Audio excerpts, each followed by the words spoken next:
নমস্কার বন্ধুরা, কেমন আছেন সবাই? আশা করি সবাই ভালো আছেন, সুস্থ আছেন। তো আজকে লাঞ্চে বানিয়েছিলাম আলু পটলের তরকারি, আমের চাটনি, গুড় দিয়ে আর মাছের ঝোল। তাহলে চলুন ভিডিওটা স্টার্ট করা যাক। যদি আমার রান্নার ভিডিওগুলো আপনার ভালো লেগে থাকে তাহলে অবশ্যই কিন্তু চ্যানেলটাকে সাবস্ক্রাইব করে পাশে থাকবেন। তো প্রথমে আমি এখানে কড়াই নিয়ে নিচ্ছি অল্প পরিমাণে তেল। তেলটা গরম হয়ে আসলে মাছগুলো কিন্তু একে একে করে ভেজে নিচ্ছি।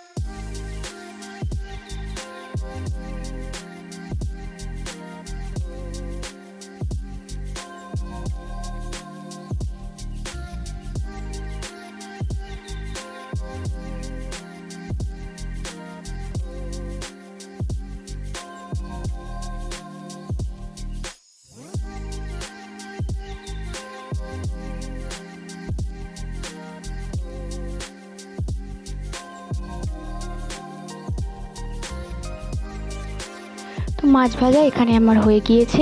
ওই তেলের মধ্যে দিয়ে দিচ্ছি একটা পেঁয়াজ কেটে রেখেছিলাম, সেই পেঁয়াজটা দিয়ে দিচ্ছি। আর পেঁয়াজটাকে একটু ভেজে নেব, হালকা বাদামি করে গোল্ডেন ব্রাউন করে ভেজে নেব। খুব সাধারণভাবে কিন্তু আমি রান্নাগুলো করি। আর দিলাম দুটো কাঁচা লঙ্কা, একটু চিড়ে দিয়েছি কাঁচা লঙ্কাটা। এবারে এরই ফাঁকে আমি করে নিচ্ছি আলু পটলের তরকারিটাও। তো তা প্রথমেই এটাতেও কিন্তু পেঁয়াজটা ভেজে নিচ্ছি, পেঁয়াজটা একটু হালকা করে ভেজে নেব। তারপরে এই তেলের মধ্যে কিন্তু কেটে রাখা আলু আর পটলটা দিয়ে দেবো। প্রথমে পটলটা দিয়ে একটু ভালো করে একটু ভেজে নেব। পটলটা একটু ভাজা ভাজা হলে ওর মধ্যে কিন্তু কেটে রাখা আলুগুলো দিয়ে দেব। তো এবারে আমি আবার ফিরে আসছি মাছের ঝোলে। একদিকে মাছের ঝোল করছি আর আরেকদিকে আলু পটলের তরকারি। তো মাছের ঝোলের জন্য দিলাম ওই পেঁয়াজের মধ্যেই অল্প পরিমাণে নুন, হলুদ, জিরে গুঁড়ো আর আদা পেঁয়াজ রসুন বাটা। একটা টমেটো ওর মধ্যে পেস্ট করে দিয়েছিলাম। সব কিছুকে একসাথে খুব ভালোভাবে কিন্তু কষিয়ে নেব।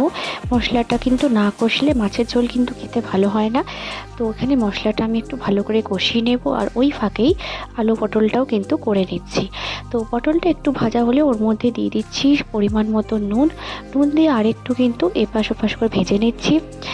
আর এই যে মাছের ঝোলটাও কিন্তু ফাঁকে ফাঁকে আমি কষিয়ে নিচ্ছি। তো মাছের ঝোল থেকে তেল বেরোতে শুরু করে দিয়েছে, তাই দিয়ে দিচ্ছি অল্প পরিমাণে জল দেওয়ার পরে ভালো করে নাড়াচাড়া করে এরপরে কিন্তু এটাকে 10 মিনিট মতন মিডিয়াম ফ্লেমে বা লো ফ্লেমে রেখে রান্না করব। তো ঢেকে দিলাম। এবারে আসছি আলু পটলের তরকারিটায়। পটলটা একটু ভাজা ভাজা হলে ওর মধ্যে কেটে রাখা আলুগুলো আমি দিয়ে দেবো।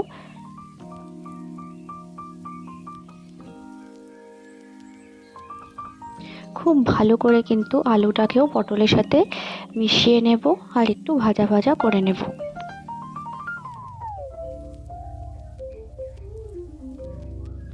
দিয়ে দিচ্ছি পরিমাণ মতো নুন আর হলুদ, এই ছোট 2 চামচ মতন হলুদ দিচ্ছি। আর দিচ্ছি 1 চামচ মতন জিরে গুঁড়ো আর অল্প পরিমাণে পেঁয়াজ আদা রসুন বাটা যে পেস্টটা করেছিলাম মাছের জন্য, সেই পেস্টটাই কিন্তু অল্প পরিমাণে আমি এই তরকারিতেও ব্যবহার করছি। এবারে খুব ভালো করে কিন্তু আমি কষিয়ে নেব। আগে মশলা কষিয়ে তারপরেও কিন্তু পটল আলু ভেজে রেখে সেটা দিলে হয়, কিন্তু আমার খুবই হাতে কম সময় ছিল, তাই এই তাড়াহুড়ো করে একটু রান্নাটা করতে হচ্ছিল। তাই আমি আর বেশি সময় না নিয়ে এইভাবেই কিন্তু একটু কষিয়ে নিচ্ছি মশলার সাথে আলুটাকে আর পটলটাকে। যখন একটু তেল বেরোতে শুরু করবে তখনই কিন্তু জলটা দিয়ে দেবো।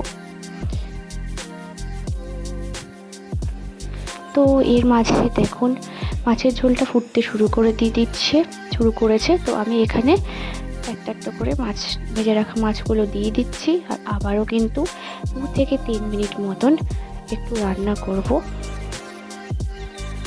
আর এরই ফাঁকে আলু পটলটাকেও একটু কষিয়ে নিচ্ছি।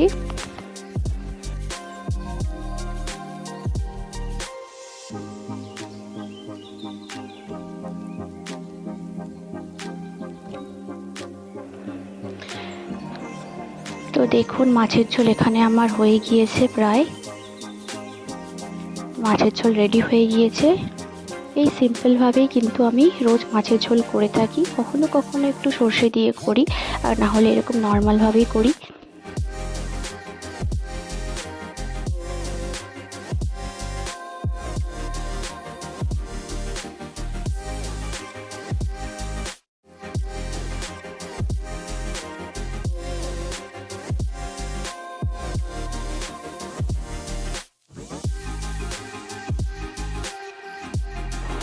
তো তরকারিটাও এখানে আমার কষানো হয়ে গেছে।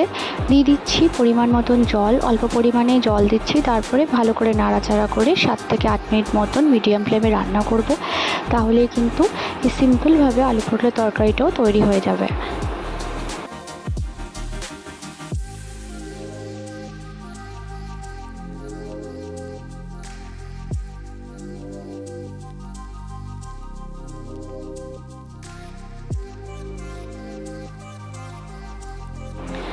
তো চাটনির জন্য এখানে আমি নিয়ে নিয়েছিলাম কাঁচা পাকা দুটো আমি মিলিয়েছিল। পাকা আমটা একটু টক ছিল, তাই ওটাও কিন্তু দিয়ে দিচ্ছি। চাটনির জন্য প্রথমে তেলটা একটু গরম হলে ওর মধ্যে একটু সর্ষে আর দুটো শুকনো লঙ্কা দিয়ে দিচ্ছি, আর এর মাঝে কিন্তু আলু পটলটাকেও কিন্তু নাড়াচাড়া করছি। তরকারিটা হয়ে এলে 10-20% আলু একটু ম্যাশ করে দিচ্ছি, এতে কিন্তু টেস্টটা ভালো আসে। আর দিয়ে দিয়েছি একটু পরিমাণে আটার গুঁড়ো, সামান্য একটু চিনি, আর খুব ভালো করে নাড়াচাড়া করে ব্যাস 1-2 মিনিট রান্না করলেই কিন্তু রেডি হয়ে যাবে।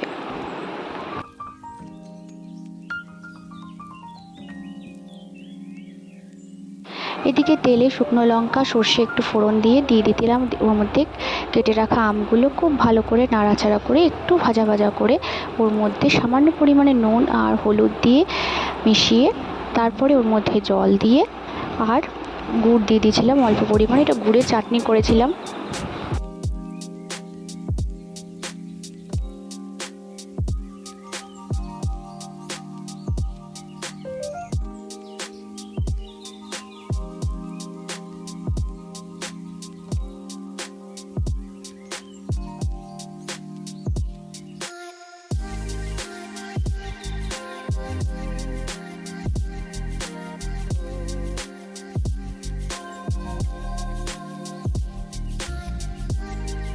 একটু ঢেকে 10 থেকে 15 মিনিট মতন মিডিয়াম বা লো ফ্লেমে রান্না করলে কিন্তু রেডি হয়ে গেল।